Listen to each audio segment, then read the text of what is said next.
Victoria L., and I am your Chicago online principal. I'd like to welcome you to Education Unplugged. Today, we'll be having a discussion around social emotional learning. Here at Education Unplugged, we have the intimate conversations and discussions about what it takes to move our Black and brown kids to the next level. And today, I'd like to introduce two of my good friends here.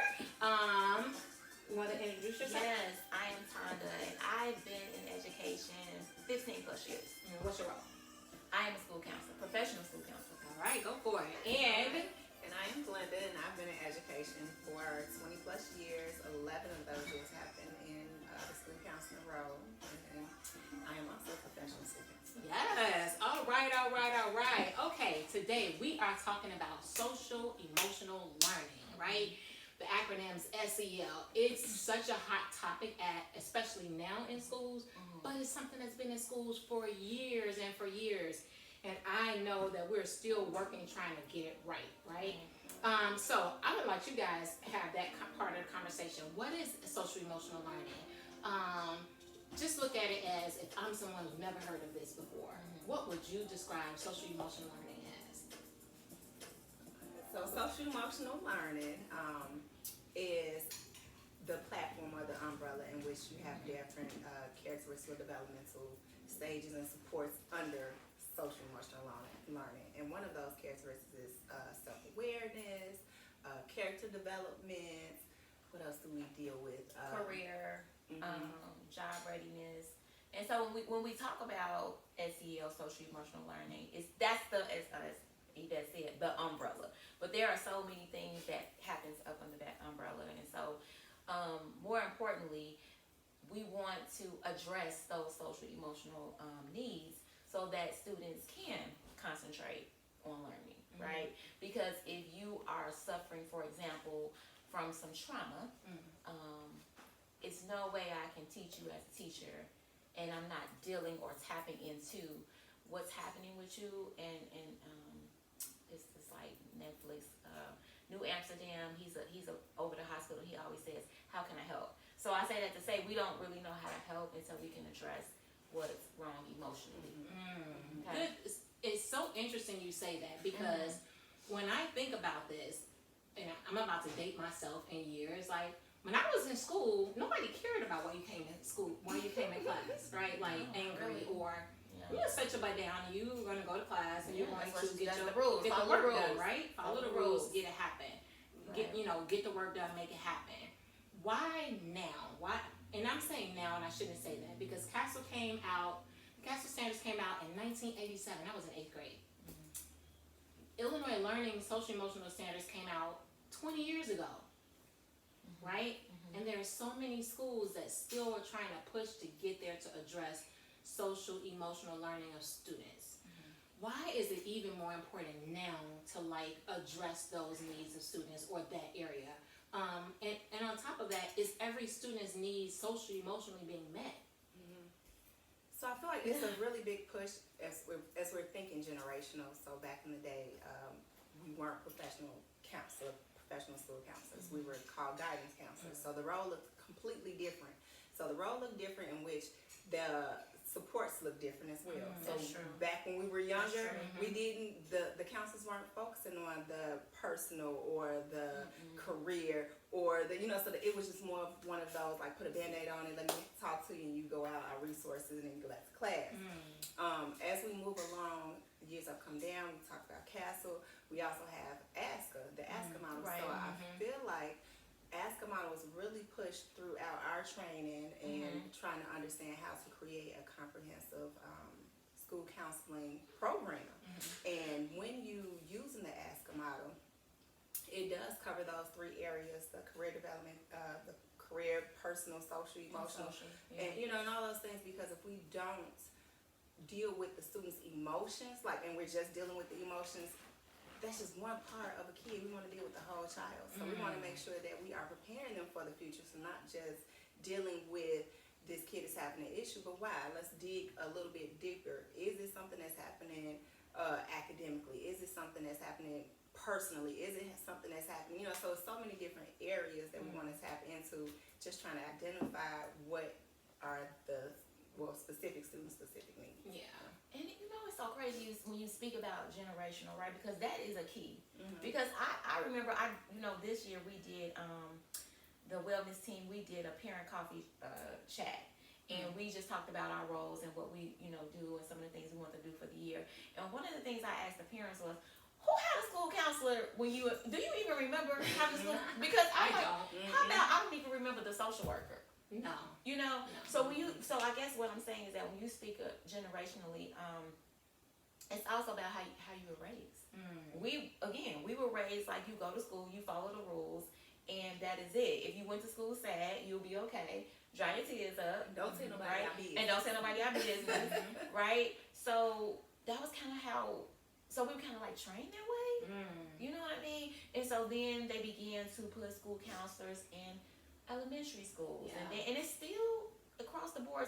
Most schools see the importance of it to have the social worker and the school counselor, because at the end of the day, we know that our social workers really, their main job is to meet their minutes. Yeah.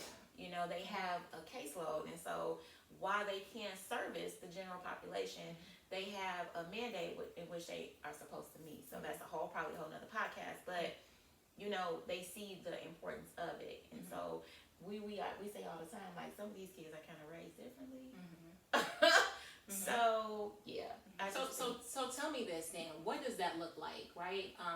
You guys are supporting social emotional awareness, careers, personal situations of students that may be having a traumatic moment, maybe not, who just need this extra support.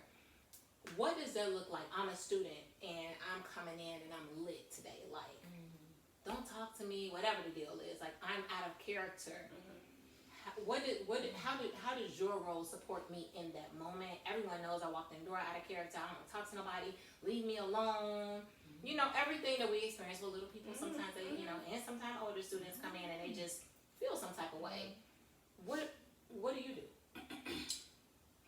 So, I'm like, look, you want to go ahead? So for me, I worked high school. I did high school for 2 years. I did middle school for 5, and this is my 3rd year with the K through 2nd. So I feel like I've experienced it all, right? So, okay. So here, let me say this first. First things first. If you don't develop these relationships with your students, you won't know how to attend to that situation. So I can't tell you that there's one way to deal with a student, because you have to get to know that student, right? So the role I play, I speak currently K through 2nd. I'm really involved in a lot of stuff in the school. So as far as like, I do arrival and dismissal, I do lunch duty, I do social emotional learning classroom groups, I do small groups. So I know the students, right? So I get to know their character and how they respond. So it's kind of like that. If I know it's a student who I could be like, okay, now if it's something wrong, we can talk about it. But we can't talk about it if you flipping and flopping and yelling. So I'm gonna let you calm down. Maybe I get a timer. When you're done and you ready, you let me know. Or it might be a student you ain't gotta do all that. You know what I'm saying? They may say, I say, just give you a little time. I want you to share with me what you want to share with me. And then let's see what we can do. How can I help? That's my new 2023. How can I help? How can I help? Okay. So it just depends. Even I don't know what you. So, first, like you were saying, if it's a student that's out of source, I do agree that if they don't have a relationship with you, they are not going to want to open up. So, again, having that relationship with those students, going in, teaching those lessons, most of the entire building knows me, and so once they have your trust, they will open up. But again, we all have bad days, and so that's one of those things I do like to do, is validate their feelings. Like, I understand that you're upset. It's an emotion. Yeah.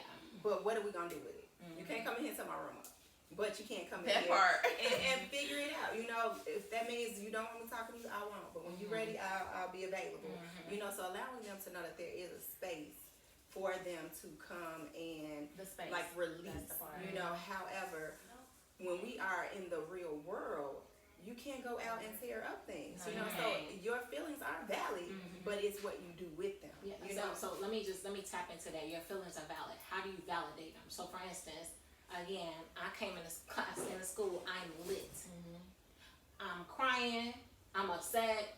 Stop talking to me. I'm trying to get to class, and every adult down the hall paused me or tried to pause me. I get to his classroom. Gets my classroom teacher. My teacher know I am lit. What's wrong, honey? My mama slapped me this morning. Leave me alone. And I am feeling some type of way. Sit at my desk, head down. I'm done. And you are valid in feeling upset. Somebody put their hands on you. So what? Yeah. Upset. How does? Okay. So the teacher basically, classmates, they can handle other people. They buzzing for some help. They come as they do. You come down and help. What does this look like for you?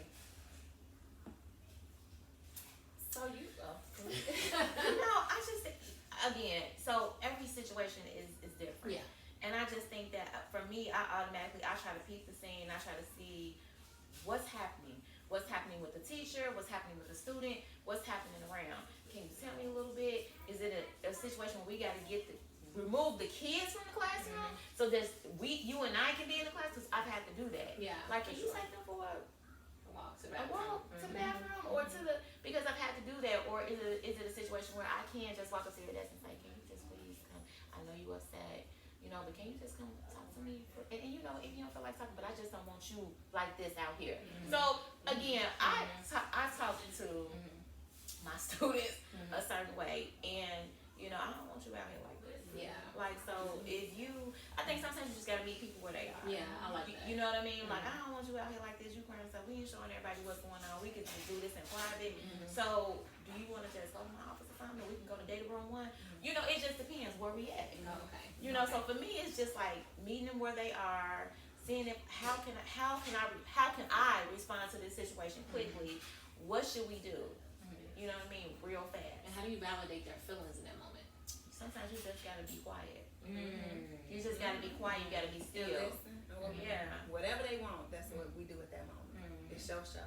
Yeah, it's your show. You know what I mean? And you can't just be doing all this. I know how you feel, and I know how you. No, because you might not even. We might just sit in silence for a second, and I might just start writing some stuff down, or on my computer. Well, you good? Yeah, silence is sometimes an answer because we are so used to having that immediate gratification. Yeah. Tell me now, especially as an adult, having that control over them. What's wrong with you?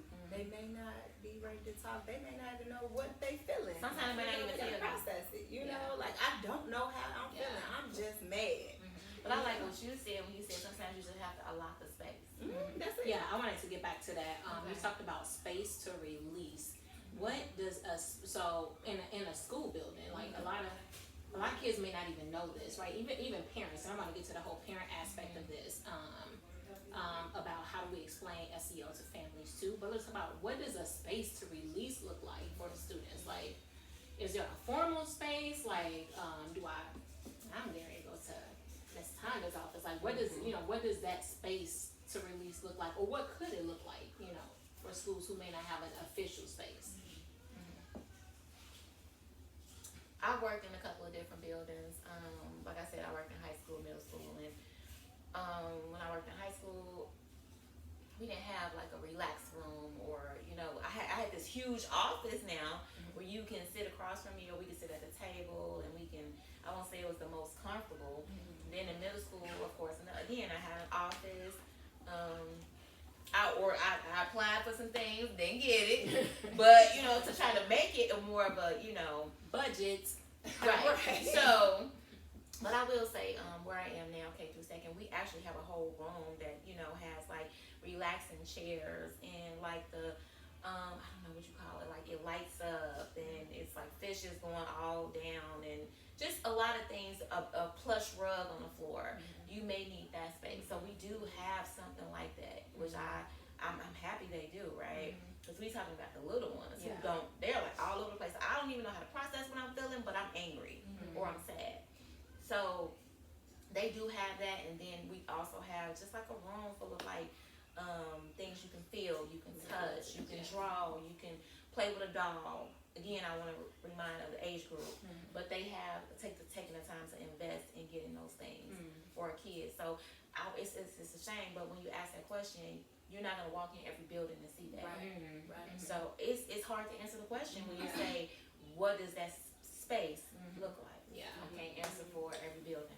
And ideally, the space, like she was saying, would be your office. You know, my office is aromatherapy. We got like couch, and it's very like adults come in and they just love the space. Okay. But the space of release, we want them there. But I've had moments in which a space of relief was the bathroom floor because that's just what we That's ended up true. in, you know, and that was where I can get her to talk, and that's where she was comfortable, and that's where we sat until she was comfortable enough to go to my office. You know, so. Allowing them, because you don't want to put something on top of an emotion that's already there and make it worse. You know, so if we're in the hallway and if I can just get you in the bathroom to have a moment with you, then that's what we'll do. Or sometimes it's a hallway, and it's like, can you please keep like move around us, move it, just don't even, let's keep going. I will say this, most definitely, like you all stated, that every school should invest in a particular space. It doesn't have to be a classroom. It could be some type of I don't want to say closet, but some open area where students have the ability to go and just downtime. And that could even be a space in the classroom where we call in the past at some schools that I led, we call the quiet corner. The calm corner that has space for students. It is most definitely a great investment for schools to have. And you'll see a lot more. You'll see students remain in the classroom, especially when they have opportunity to utilize those spaces. So I most definitely encourage school leaders to really push the bar in investing in calm corners, quiet corners within the classroom so students can have a space where they can release. Back to this. We have another guest joining us, but she's not on camera at this time. Unofficial, okay? Hey, Tori. This is Tori. She's been in education for the past 10 years. College and career coach. She's a baby. But we'll just let you add in real quick, and I'm going to jump right into the question about families. We'll go for it. I worked in a middle school for 2 years. Had never done that. All the previously was all high school, so there wasn't really, like you all saying, space for that. It was just like either go to the dean, go to like the dean or social worker or the counselor, you know, the school counselor, who was the person that's doing your schedule and everything too, to do those things. But then coming into the middle schools, the 6th, 7th, 8th graders, Mr. Brown did require teachers, and again, it wasn't for me to do because I'm not a teacher, but everybody had to have a safe space. So it was like, you know how certain things you have to have in your classroom, like the objective of the day and things like that. Yeah. Everybody had to have a safe space for the students in the classroom, and I had never.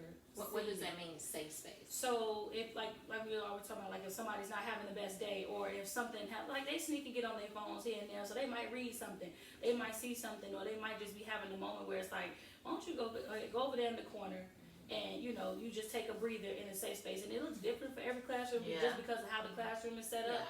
So like some teachers had like what looked like a closet, but it really wasn't. They, like you said, the plush rugs, the LED lights, the fidgets, whatever it was, or for them just to be there. Some of them had coloring books, crayons and stuff, and then some people didn't put a lot of effort. It was just a desk in the corner. But that's true, right? It's like, but you know, the students themselves, if they felt themselves getting flustered or whatever, some of them would take themselves to the safe space, or the teacher would redirect them and say, I want to go see Miss such and such, because you just want to get out the classroom. It's like, no, you know, because like you said, social workers are limited. I recently just found out that they don't serve the whole school. Not necessarily. And so it's like to eliminate the back and forth of the like in and out, the students who just want to get out of the classroom, or you know, not put so much on the social workers, because they do have their caseloads. We had 172 8th graders, 2 social workers, and that was just 8th grade. So to eliminate, you know, that type of pressure and in and out, that's why I believe that space was created for them to be able to release, you know, relax a little bit. And the fact that they were doing it themselves sometimes was pretty big. So I did like that was one of the things that had to be in the classrooms. No, for sure. I think, again, like I stated, most schools should require a calm corner or something of that sort, but teachers will also be required to teach students how to use that calm corner as a moment to release and, you know, get back to bring themselves down. But there's a lot that comes with that. They have to be trained in those things. But I'm going to jump back to this aspect of like thinking about social emotional learning. Being a former principal, one of the huge gaps that I noticed was not that we didn't educate students on social emotional learning. We had character education. We did a lot of stuff in our school to really teach students about, you know, how to regulate themselves and also just how to be a great citizen. The one gap that I found at several schools that I've whether led, worked at, or whatever, was a gap of parents understanding social emotional learning and how that supports their students emotionally in school. The problem is some families feel like the school's in their business. Yeah. And there's a fine line with that, right? A student's upset, they open up and they share something. Now the parent's upset that the student shared something. They felt like you should have called, How do we get families to join, or how do we get them educated to understand exactly what the benefit of social emotional learning is to them and actually their students and actually to themselves too? What do you think it would take for us to do that? Like, what ideally would be the process to get parents on board with this? Well, I'll say, just like I said, this year, which was the first year we did this, the social worker and I, we did a parent coffee chat. And that involved us just talking about what we do. What we do and how we service the students in the building. It's the little things you can do. Like, I mean, we also do Wellness Wednesdays. And so Wellness Wednesdays we do once a month. And so, but let me start here. We send out in the beginning of the year, we get together and form this, and it's pretty much the same. It's a Google form that we send out to our parents. And we want to know what they want to know. What do you want us to talk about as it relates to what we do, right? So that can be on nutrition, that can be on resources, that can be on the social emotional learning, the things that we teach every week. We do a weekly newsletter that go out to the parents. So I just think it's just the communication, right? Inviting them, whether it's inviting them in, like the parent coffee chat, or it's them getting the newsletter, or it's the Wellness Wednesdays we do once a month where we go Zoom, or some we do live. You know, it just depends. So that's one thing I can say. I mean, people might say I don't work in the best district, but some of the things that we do, I think it's great. Yeah, I love that. I've never heard of that coming from the school counselor to do like the parent coffee chats. Or that's okay. So that's something we're gonna hit back on. I like that. What are your thoughts on that? So I love everything you just said, but I think that the underlying issue with the parents and the counselor is the counselor role and actually understanding what it is that we do, and we don't have your child sitting in our office on the couch crying. Right. You know, right. that's the last thing that we do. That's not so that parent engagement is a role of the counselor, because I can support your kid, but if we can't put it into action and you don't know what's going on, you know, where can this kid practice learning how to advocate for themselves? I'm teaching a lesson on advocation and allowing them opportunities to like do model play in regards to effective communication. That looks different when it gets home. So now they know how to respond to something that you said that they didn't like because we did it as a role model, you know, as a role. So the things that we're doing at school should be matriculating to home. So the things that we're talking about, I want the parents to see a difference in their kids. It's not always about, let me try to get you into the best high school or the best college. It's about, how can I get your kid to be the best person they can be in these streets? And that benefits you and me. You know, so allowing them to see that the role of the counselor is changing and it's not that stigma that's been attached to it for so long. But wait, let's talk about that stigma. Yes, let's get into that. That stigma. What is it? And it's not just the parents, it's the teachers. It's the school period. They don't know what we do. Some administrators be like, so, or you just kind of make your own schedule. And it's like, okay. Or you have some administrators that have you doing things that don't service those kids. It's inappropriate. You know what I mean? So they like, oh, it's inappropriate. It's inappropriate. Let me put it out there. It's inappropriate. Inappropriate So they should be doing schedules.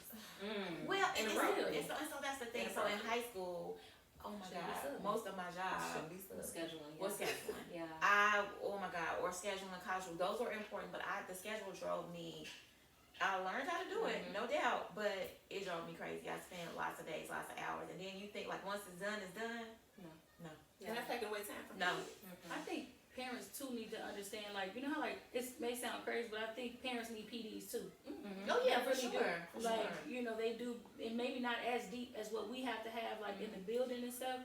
But like you said, to understand the basics, because not only do they need to understand like the role of like being counselors or even like college counselors and stuff like that, they need to understand the boundaries that we have to have between them and their child. Because a lot of them just expect for you to tell them everything, and they don't understand that, you know, by law, I am allowed to only do these things. And so they don't understand the boundary between counselor, student, and parent. And I think past educating them on like who we are, what my role is said to be, but what I really do, you know, because like you said, we wear multiple hats. I was doing prom and everything, you know, graduation, everything. But it's like understanding, like, you know, they want you to tell them the things that their kids are telling you, because they like, it's like, I can't give you that. Right. So I think part of that process too with parents being engaged is understanding the boundaries that schools have to have, and that the safe space isn't just for breakfast and lunch. Right. You know what I'm saying? Or just like, oh, they involved in extracurricular activities. This is literally a safe space all around, meaning I can't share certain things with you. I can ask questions, and, you know, I think too, like parents, like just to see it in the middle school, have a student miss 66 days of school. That's a lot. Yeah. And, you know, a parent just sitting like, well, I gotta work.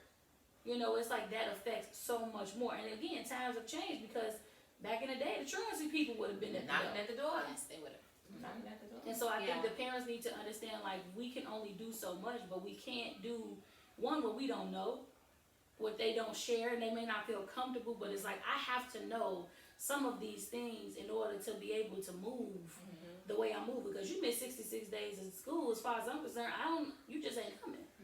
But then you pull the parent in the meeting, and it's like life. Yeah. So I mean, I will like to say this, and not to come in defense or anything of that nature. Just thinking about why some families are reluctant to have detailed conversations. We know this, right? Like, especially being African American, living in African American community, DCFS is a normal term, and you know, kids knew that the people was coming to the house. And we all grew up with the adage, what goes on in my house stays in my house. And we're trying to move from that. And it's very difficult when you feel like what the kids call it, the ops are against you. Yeah, the ops. So the ops could be the school counselor, the teacher. I could be the lucky. Yeah, you know, it could be the principal. Right. Right? But the truth is, social emotional learning is really trying to not only have students open up, but it's like bridge the gap of that emotion and give them space to share. That doesn't necessarily mean that the police or DCFS is coming to your That doesn't house. mean that all the time. And I think a lot of families, and especially in the African American community, have grown up being targeted or have some type of experience of police, DCFS, or someone. I knew it was a norm in our house. You know, we knew when we got home. I bet they at our house. You know, and it could have been something small, but it was a fact that, like, oh, you got a scar on you. You didn't have it yesterday. You're not talking about where it's coming from. So send somebody to your house. It was just a norm. And so I understand that some families struggle with like their kids having a discussion with the school counselor. They don't know what's going to be said or maybe misinterpreted. And so that's probably why there's a lot of reluctance in there. I do want to just talk, first I want to like really commend the parent coffee chats and the wellness Wednesdays. If you're a school leader, most definitely I would encourage you to see, to talk with their team and see what you guys could build that in. A lot of school leaders feel like they have to carry that weight on their own, but when they have people of your stature in that role, like giving them that opportunity to bridge the gap for families and school counselors for students and families to understand what your role is and how you can support them. And it just brings the family and the community even closer. So thank you for that. Thank you all for sharing, I mean, you talked about like the boundaries and people in the communication piece of like how they just need to know, like we need to know, and this is only what I can share. And maybe here are some things that you need to talk to your child about to really start tapping into them.